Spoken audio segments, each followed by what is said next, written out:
TikTok. So feel free. Hang on a second. We've lost Wi-Fi here. No, I think we're good on TikTok. Maybe put in a comment on TikTok if you can see it, because we got a notification there saying that. Okay, I think we're live again. Thanks everybody who is joining us. Feel free to like, share, invite people, all that good stuff, and put in questions or comments, and I'll do my very, very best to get to them as they come in. This is, I'm not sure people know it, but this is the last week of the Dáil, outrageously, before the summer break. I mean, the summer break starts whenever the Dáil finishes this evening, and scandalously won't be back until the middle of September. Obviously, my work, our work in People Before Profit won't stop at all. It gives an opportunity to get out into the communities we represent, to talk to people, to build campaigning pressure from below. In particular, we launched yesterday, kind of well in advance in time, the major pre-budget protests, the Cost of Living Coalition protest on October 7th. So keep an eye out for a lot of kind of campaigning work building up for that, because obviously the cost of living crisis hasn't gone away. It's actually getting worse. They say, well, inflation's coming down, but that just means that the rate of increase is slowing down, but the increases are still there. Prices aren't coming down. Kev isn't interested. That's all right. That's all right. You can just swipe on to the next one. So October 7th, Cost of Living Coalition protest, really important. Government's going to have a massive budget surplus, but as it stands isn't going to take measures to protect people from the greedflation that we're seeing, driven by the big energy companies, big grocery companies who are making massive profits. I suppose the biggest news of the week, and it has been the biggest news for the last, I think we're into week 3 now at this stage, is the RTE crisis. We had the spectacle of Ryan Tubridy and Noel Kelly coming before 2 committees on Tuesday. Sorry, Kev says that's fake news. No, they were definitely before the 2 committees on Tuesday. Honestly, like, I saw it there. I saw it. It's not fake news. They were before 2 committees on Tuesday.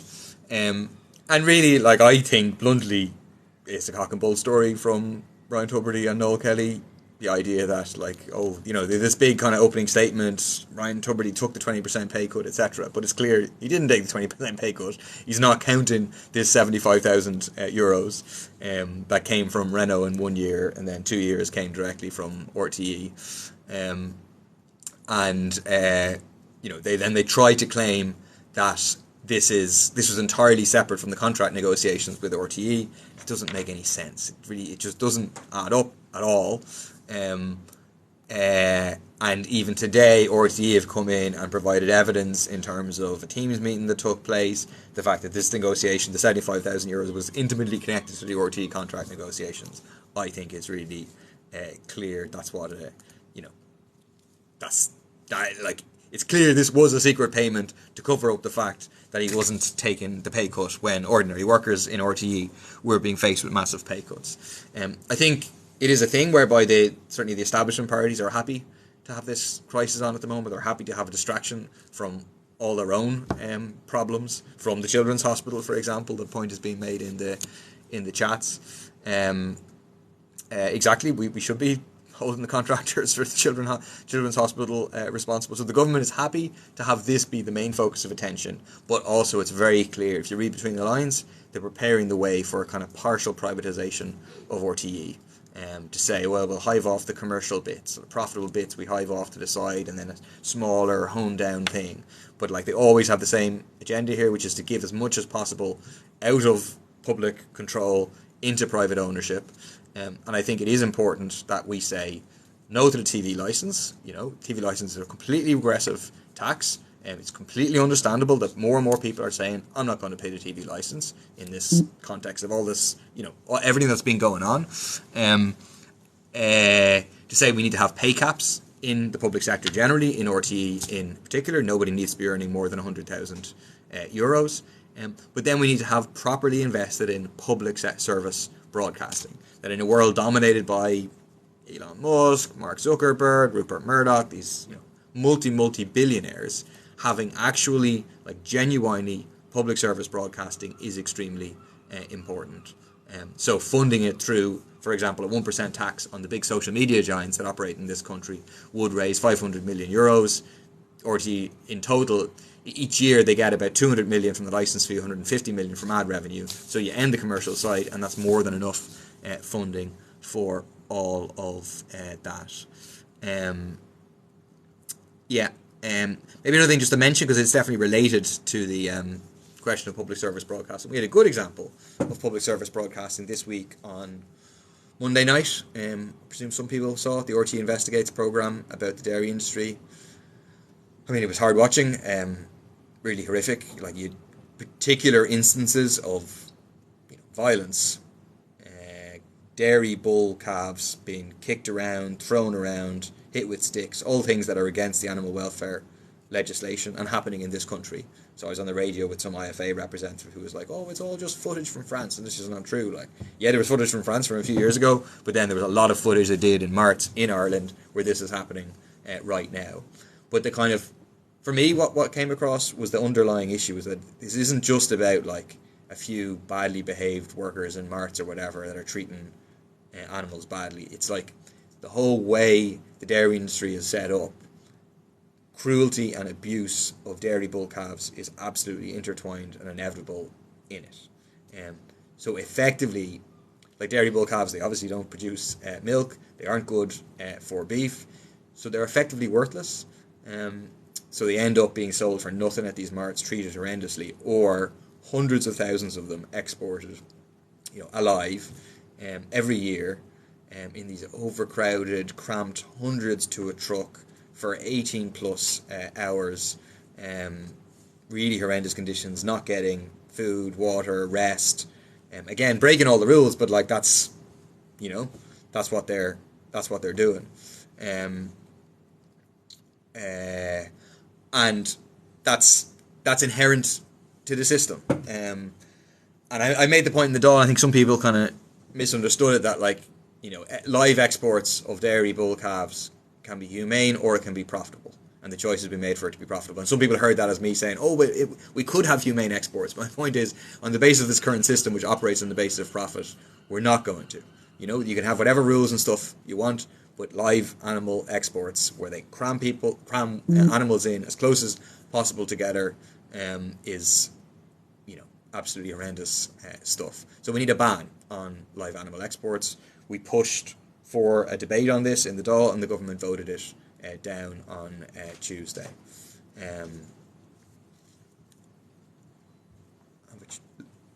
Check through the questions. People asking about Tusla. Yeah, it's a horrendous report has come out about 236 children being missing from Tusla. I've read about it in the papers. Obviously, it's absolutely horrendous. And what it looks like, from what I've read, is according to the Tusla workers, they're saying that young people have been preyed upon, targeted by gangs of people, kind of getting them into sexual exploitation. It's really absolutely awful stuff that we've read about. It's more important than the cows. I agree, it's more important than the cows. But we can talk about more than one thing at once.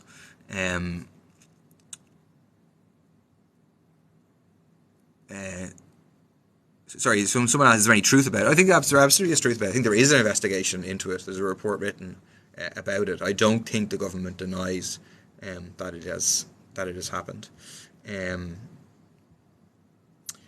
What's your opinion on the Dublin Metro? Well, it's a good idea, but obviously it's taken a very long time. I think there's an argument that it should be expanded to southwest Dublin. There's actually there's a very good campaign group calling for that.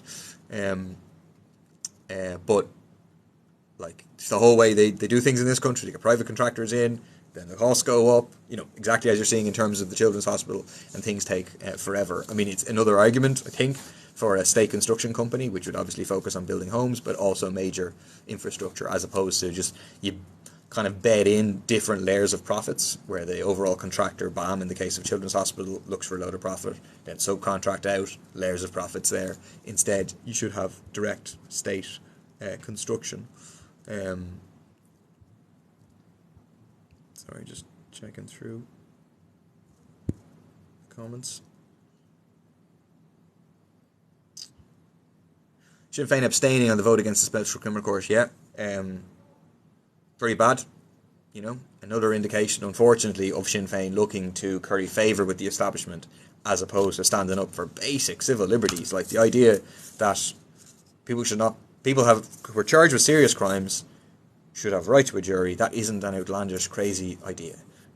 It's something that, like Amnesty, the UN, the Irish Council for Civil Liberties, all could say that, like, the Special Criminal Court, the way it's operated in Ireland, is a real scandal and a denial of people's basic rights. And people should take a stand for that position and not be afraid by, big whipped up media campaigns saying, oh, you're on the side of the gangsters if you try and defend the right of people to have a jury trial.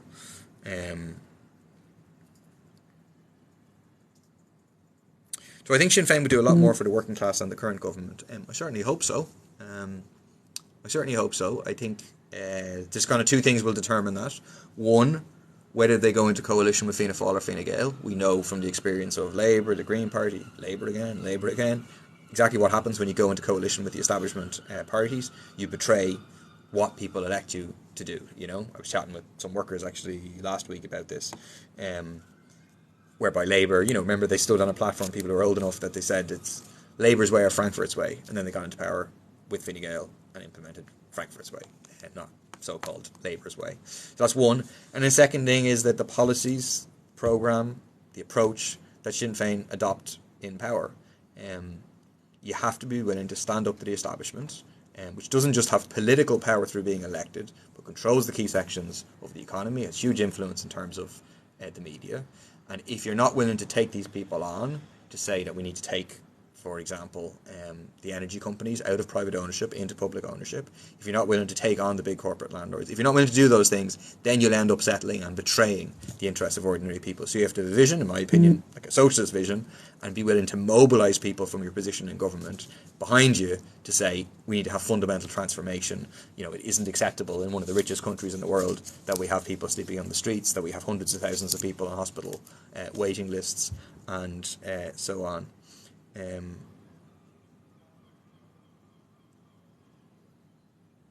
Any nice places for dinner? Actually, there's a very nice Ethiopian place that I recommend, which is kind of near where Apollo House is.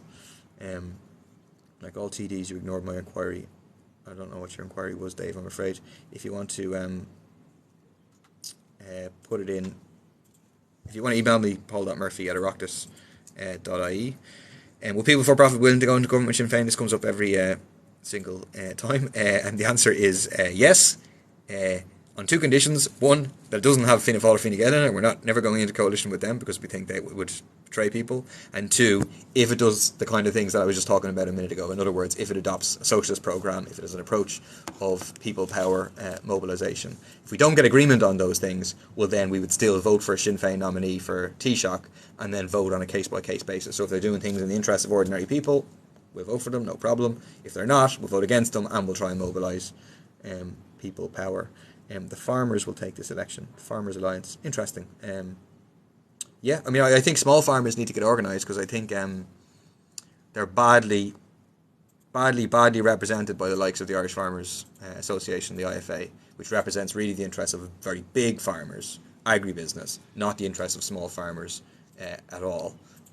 And actually, like there's questions there about the nature restoration law, like we absolutely need to restore nature, and farmers are central to that, and we need to ensure that small and medium farmers have a decent livelihood, the vast majority of whom at the moment have to currently work other jobs as well as farming in order to be able to survive. So we need to build an alliance between small farmers and climate activists, biodiversity activists, because the farmers are absolutely crucial.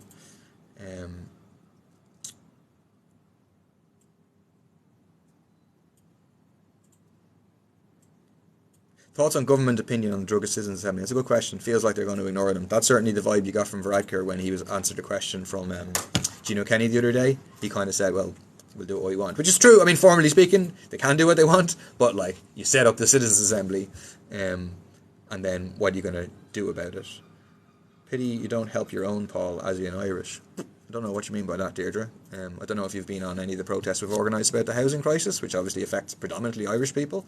Have you, Deirdre? You might comment in the comments. Or did you go to the Cost of Living Coalition protests? Were you involved in the water charges movement that we helped to organise and defeat the water charges? You might comment there, Deirdre. Can you confirm how much a week the refugees get on job seekers?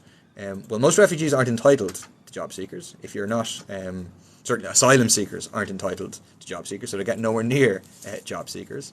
I've seen the thing going around, there's some name which isn't like a traditionally Irish name or whatever, and like it's some amount of job seekers, and people are saying a single man got this for a week. If you read it, obviously that's not what that is. Like, it says it's for a week plus 6 extra days, and clearly the person has dependents. There is no separate rate for job seekers allowance for people who have like foreign sounding names. That doesn't exist. If you're entitled to job seekers allowance, regardless of what your name is, you're entitled to the same job seekers allowance based on your circumstances, i.e. do you have an adult dependent, do you have children? If you go to citizens information, you get the rates of that. But it's very interesting that someone is trying to spread misinformation, lies about that. My son went to you for help and you didn't bother to meet with him, so he moved out of Ireland. I obviously don't know what that's about, Deirdre, but if you feel free to send me an email, we certainly try to help everybody who contacts us. Paul, any plan for second-hand gone scheme for deposits? Try that again. I didn't understand that. You say nothing about the one-sided media. Why? She's like, I'm always talking about the one-sided media. Do I support Irish unification? I do. I think we need to have a socialist Ireland, where we have a national health service, where we have proper public housing, where we use the wealth in the interests of the majority, and where we have a secular society, so a separation of church and state, and where everybody is welcomed. Why so many vacant homes not being used? Very good question. Mostly because, at the very base of it, because the government represents those who own some of the vacant homes. In the sense of those who have property in this country are very well represented. A huge number of landlords in the Dáil. That's ultimately who the government represents, and they don't want to touch the question of, like, you'll see when I say this, you'll have loads of comments. People say, you can't make people do something with their vacant home. It's like basically the idea that private property is absolutely sacrosanct. I can own, in the middle of a housing crisis, I can own like a block load of apartments and leave them empty because I think I'll make more money later on. And I'm just allowed to do that. So we don't think that should be the case. We think we should have the right to say, use it or lose it. If not, then you'd be faced with a major tax, and ultimately the state will buy it. Compulsory purchase it, will pay for it, and use it, given the scale of the housing crisis.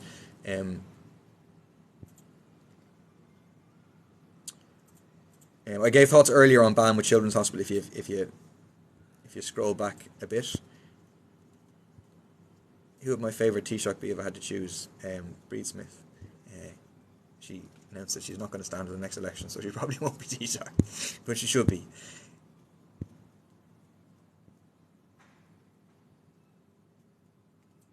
I love your channel. Do I have diabetes? I do not have diabetes. I don't know about the Colmore Road. You laugh when asked about the one-sided media, because I'm always talking about the one-sided media. That's why I laugh about it. I'm always if you go and read a Sunday Independent editorial from about 2 months ago, the editorial is like, Paul Murphy says we're biased, and we're not biased. Like, they obviously are biased, 100% against Sinn Féin and against the left. I answered the question about what you think about should be done with RT going forward earlier. So again, you can't scroll back. That's a good point. That's a good point. But you can go on to Instagram, and the whole thing will be available there, so you can scroll back there. So that's fair. I just can't keep answering the same questions, if you know what I mean. But good point.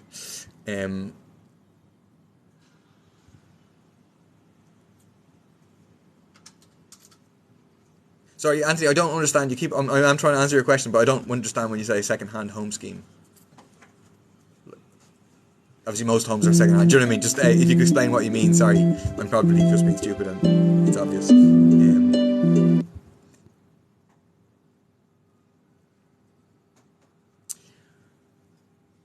What actions do you think Ireland should take to further support Palestinian apartheid? I presume oppose Palestinian apartheid.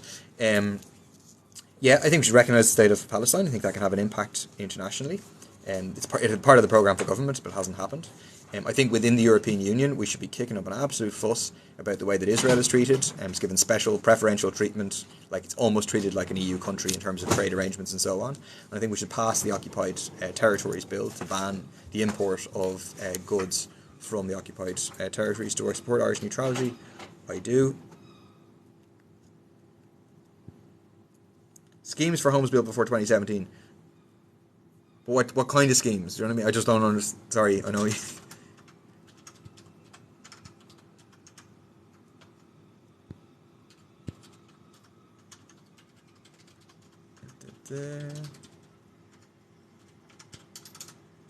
Am I pro-EU? I'm not. I'm anti-EU. I'm pro-internationalist. I'm pro-European people coming together, ordinary people, but the European Union is extremely undemocratic organisation and kind of inherently neoliberal, like very right-wing economically, and has a big drive for militarisation at the moment.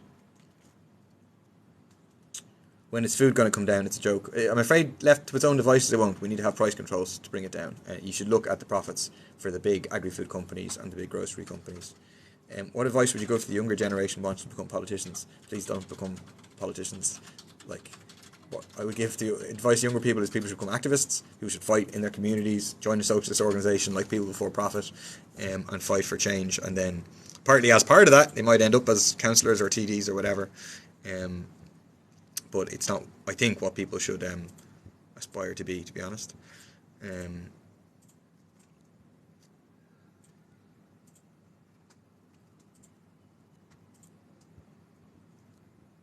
Sorry, most of the same questions coming through now.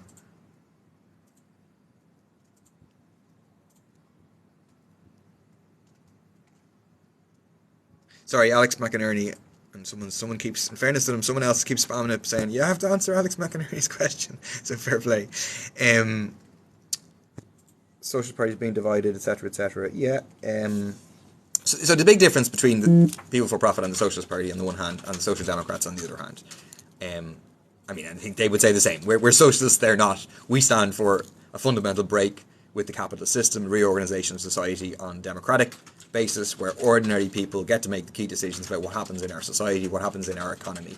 A very different system than capitalism. They're not for that. So there's a fundamental difference.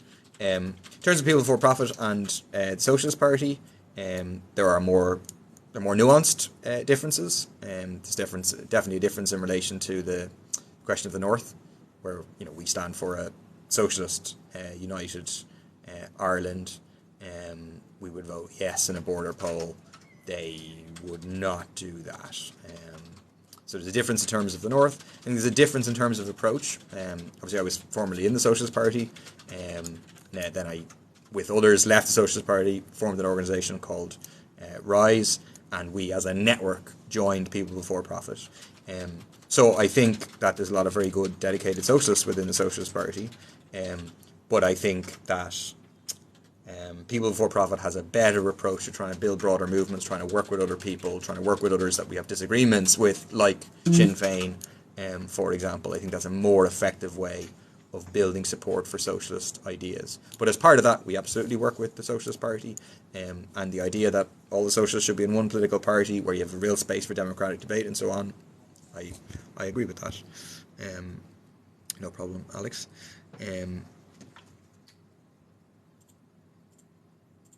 That's good to hear, Dottie.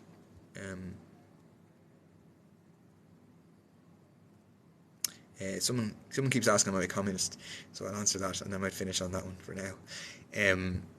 I know I don't like Leo. Am I a communist? Depends on what you mean by communist. So I think a lot of people mean by a communist, you're a Stalinist. You support the authoritarian, dictatorial Soviet Union, Eastern Bloc states, China, etc., which claim that they were socialist or communist societies. I'm definitely not a Stalinist. I think there were major flaws in those societies. Basically the lack of democratic rights of ordinary people. Socialism and democracy, one doesn't work without the other. Like, it's not socialist if it's not democratic. But am I a communist in the sense of what Marx advocated for, which is ultimately like the highest stage of socialism, society without class division, without the necessity of a state? Yeah, I'm a communist. I'm a Marxist.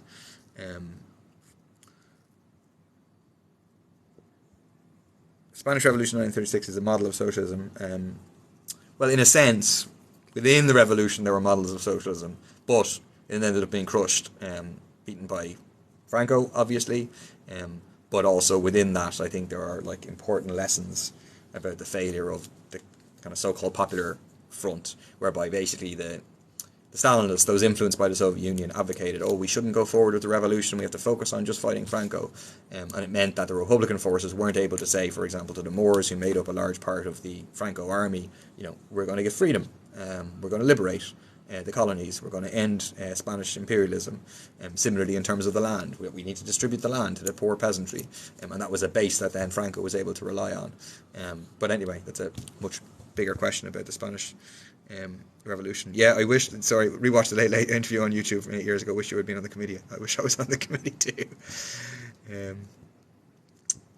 I'm not going to argue any further with the fellow whose name is I Love Stalin. All right, I'm going to leave it there for now. I'll be back on, obviously, in the next while. Thanks a lot, everybody, for joining. I'll see you again. Bye-bye. Sorry, it's a bendy